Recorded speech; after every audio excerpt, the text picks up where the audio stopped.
হরে Krishna everyone, শান্তি servant of কৃষ্ণার আরেকটি নতুন ব্লগে আপনাদের সকলকে স্বাগত জানাই। তো আজকের ভিডিওটা হতে চলেছে চতুর্মাস ব্রত নিয়ে। তো সামনেই আসতে চলেছে আমাদের চতুর্মাস ব্রত। এই ব্রত সকলের পালন করা উচিত এবং কিভাবে, কি উপায়ে, কবে থেকে কি রকমভাবে ব্রতটা পালন করবেন সেটা নিয়ে ভাবলাম আপনাদের সকলের কাছে একটা ভিডিও শেয়ার করি। তো চলুন তাহলে চতুর্মাসের ভিডিওটা স্টার্ট করা যাক। তো শ্রী ভগবান বিষ্ণু ক্ষীরসাগরের শ্বেতদ্বীপে অনন্ত শেষনাগের শয্যায় নিদ্রিত হন বর্ষার 4টে মাসে। সেই 4টে মাস শ্রাবণ, ভাদ্র এবং আশ্বিন ও কার্তিক। তো এই 4টে মাস নিয়েই আমরা চতুর্মাস ব্রত পালন করে থাকি। তো বলা হয় যেদিন শয়ন একাদশী মানে উল্টো রথযাত্রার পরের দিন ভগবান বিষ্ণু শয়নে যান, তো সেটা শয়ন একাদশী। তারপর আসে যেদিন তিনি একটু পাশ ঘুরে শয়ন করেন, সেদিন আসে পার্শ্ব একাদশী, যেটা 1.5 মাস পর আসে, মানে তারপর একাদশী 3টে একাদশীর পর আসে, এবং আরও 2টো একাদশীর পর আসে উত্থান একাদশী, যেদিন শ্রী ভগবান বিষ্ণু নিদ্রা থেকে উত্থিত হন। তো এই যে একাদশী, এই 3টে একাদশীর মাঝে পড়ে 4টে মাস, এবং এই 4টে মাসই আমরা চতুর্মাস ব্রত হিসাবে পালন করে থাকি। তো যারা বাংলা মাস ধরে পালন করবেন তারা শ্রাবণ, ভাদ্র, আশ্বিন ও কার্তিক মাস হিসাবে পালন করবেন। এমনিতেও আপনারা সবাই জানেন কার্তিক মাস নিয়ম সেবা মাস হিসাবে পরিচিত। এবং যারা পূর্ণিমা থেকে পূর্ণিমা করবেন সেই ডেটটা এখন আপনাদেরকে বলি। আর তার আগে আর একটা কথা বলি যে অনেক ভক্ত আছে এবং আমি নিজেও যারা ভীষ্ম পঞ্চ করি তারা কিন্তু এই শয়ন একাদশী থেকেই আমরা চতুর্মাস ব্রত পালন করা স্টার্ট করে দেবো। যারা ভীষ্ম পঞ্চ করেন না তাদের জন্য আপনারা ওই শ্রাবণ, ভাদ্র, আশ্বিন, কার্তিক বা এই পূর্ণিমার যে ডেটটা আপনাদের সাথে এখন আমি শেয়ার করবো সেই অনুযায়ীও আপনারা কিন্তু ব্রতটা পালন করতে পারেন। যারা একাদশী থেকে পালন করবেন সেটা আমি ডেসক্রিপশানে দিয়ে দেবো, তাহলে আপনাদের বুঝতে সুবিধা হবে। তো চলুন তাহলে প্রথম মাস, যেটা শ্রাবণ মাসের 1 তারিখ থেকে ভাদ্র মাস পর্যন্ত 1 তারিখ পর্যন্ত আপনারা করবেন, এবং যারা পূর্ণিমা থেকে করবেন তাদের ডেটটা বলে দিই। 10th July two 8 August. 10 তারিখে, জুলাই মাসের 10 তারিখ থেকে আগস্ট মাসের 8 তারিখ পর্যন্ত আপনারা যে খাবারটা বর্জন করবেন সেটা হচ্ছে শাক। সমস্ত ধরনের শাক আপনারা এই মাসে বর্জন করবেন। লাউ শাক, কুমড়ো শাক, নোটে শাক, সবুজ শাক, লাল শাক, সমস্ত ধরনের শাক এই মাসে খাওয়া বারণ। যেগুলো আপনারা খেতে পারেন শাকের মধ্যে পড়ে না ধনে পাতা, পুদিনা পাতা, কারি পাতা, বাঁধাকপি, ফুলকপি, এইগুলো আপনারা কিন্তু খেতে পারেন। সেকেন্ড মাস যেটা হচ্ছে ভাদ্র মাস, যেটা এই বছর 2025-এর পূর্ণিমা 9th August to 6th September, 9 August থেকে 6 সেপ্টেম্বর পর্যন্ত থাকবে। সেই সেকেন্ড মাসে আপনারা খাবেন না দই দিয়ে তৈরি, মানে একদম দই দিয়ে তৈরি লস্যি, কারি, বাটার মিল্ক, এই ধরনের কোনো জিনিস খাবেন না। তবে চরণামৃত হলে কিন্তু সম্মানের সাথে গ্রহণ করবেন, কারণ চরণামৃতে কোনো দোষ নেই। তবে যদি রান্নাতে মনে হয় অল্প দই দিয়ে আপনারা ভালো করে রান্না করবেন, সেই ক্ষেত্রে দই ইউজ করতে পারেন, কিন্তু চেষ্টা করবেন এই মাসটাতে পুরোপুরি দইটা অ্যাভয়েড করে চলার। এবার আসে 3 নম্বর মাস, চতুর্মাসের 3 নম্বর মাস, সেটা হচ্ছে আশ্বিন মাস।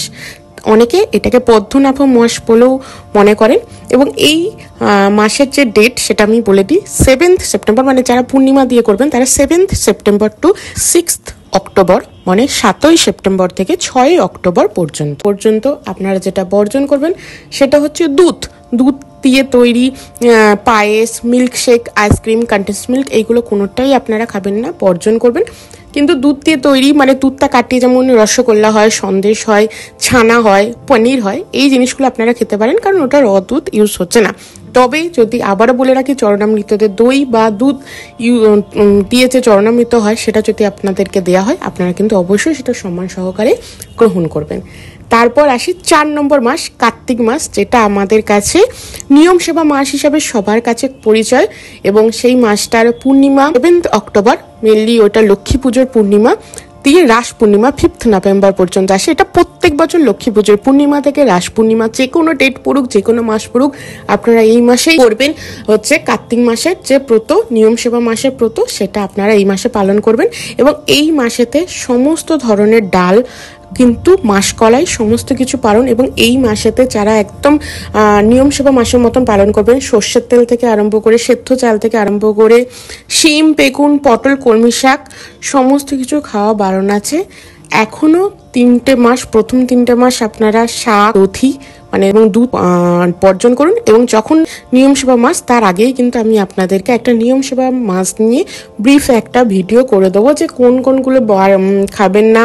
তারপরে নিয়ম সেবা মাসে আরও অনেক কিছু পড়ে, যেমন কিরি গোবর্ধন পুজো পড়ে, কোপাষ্টমী পড়ে, বিভিন্ন ধরনের রিচুয়ালস যেগুলো খুব সুন্দর সুন্দর ভগবানের সেবার দিন পড়ে, সেগুলো নিয়ে আমি কার্তিক মাস বা নিয়ম সেবা মাসের আগেই আপনাদেরকে একটা বড় ভিডিও করে দেবো। আপাতত আপনারা শ্রাবণ ভাদ্র আশ্বিন শাক, দই এবং দুধ যথাক্রমে বর্জন করে থাকবেন। তো এই চতুর্মাস কিন্তু প্রত্যেকটা মানুষের কাছে, ভক্ত জড়জাগতিক সবার কাছে কিন্তু খুবই গুরুত্বপূর্ণ। এমনিতেও ভগবান যেহেতু শয়নে থাকে, এই সময় আমাদের উচিত অনেক অনেক অধিক হরিনাম সংকীর্তন করা, হরিনাম করা, জপ করা এবং ব্রহ্ম মুহূর্তে উঠে স্নান করা, সমস্ত ভক্তিময় কাজে নিজেদেরকে সমস্ত সময় নিযুক্ত করে রাখা। আর এই চতুর্মাস ব্রত, যেটা শুধু ব্রত নয়, এটা যদি আপনারা সায়েন্টিফিক্যালি জানার চেষ্টা করেন তাহলেও কিন্তু বুঝতে পারবেন যে এই মাসটা কতটা গুরুত্বপূর্ণ। যেমন আমি প্রথমের মাস শ্রাবণ মাসটা বলি, এই শাকটা বর্ষাকালে বহু ধরনের ছোট ছোট পোকা শাকের মধ্যে থাকে, যেগুলো আমরা চোখেতে দেখতে পাই না, সেটা কিন্তু খেলে বর্ষাকালে অনেক সময় দেখবেন, অনেক সময় শাক খেলে বর্ষাকালে আমাদের কিন্তু একটা শরীরের প্রবলেম হয়। তাই এরকম অনেক সায়েন্টিফিক্যালি কারণ আছে, সেই কারণে চতুর্মাস সায়েন্টিফিক্যালি বলুন বা নিজেদের ভক্তি বাড়ানোর জন্যই বলুন, দয়া করে আপনারা সবাই ভগবানের কৃপা প্রাপ্ত হওয়ার জন্য এই চতুর্মাস পালন করুন। তাই আগামী শয়ন একাদশী থেকে করতে পারেন বা আগামী পূর্ণিমা থেকে করতে পারেন, যেটা আমি আপনাদেরকে ডেট বললাম। ফার্স্ট মাসেরটা আমি আরেকবার বলে দিচ্ছি, 10th July two 8th August কোনো ধরনের লাল, নোটে, পুঁই, কোনো ধরনের শাক কিন্তু আপনারা গ্রহণ করবেন না। শ্রাবণ মাস কোনো শাক কিন্তু গ্রহণ করবেন না। যারা পূর্ণিমা টু পূর্ণিমা করছেন তাদের ওরকম মাস দেখার কোনো ব্যাপার নেই, তারা পূর্ণিমা টু পূর্ণিমাই করবেন। তো এই ছিল আমার চতুর্মাসের প্রথম মাস রিলেটেড একদম সমস্ত কিছু ডিটেলস আপনাদেরকে দিয়ে রাখলাম। বাকি আমি ডিসক্রিপশানে ডেট, মাস সমস্ত কিছু দিয়ে রাখবো, তো আপনারা চেক করে নিতে পারেন। তো এই ছিল চতুর্মাস রিলেটেড আমার ভিডিও। কেমন লাগলো অবশ্যই কমেন্ট করে জানাবেন, ভালো লাগলে একটা লাইক করে দেবেন, আর যারা এখনো সাবস্ক্রাইব করেননি প্লিজ সাবস্ক্রাইব করে দেবেন। দেখা হবে নতুন আরেকটা ভিডিও নিয়ে। হরে কৃষ্ণা।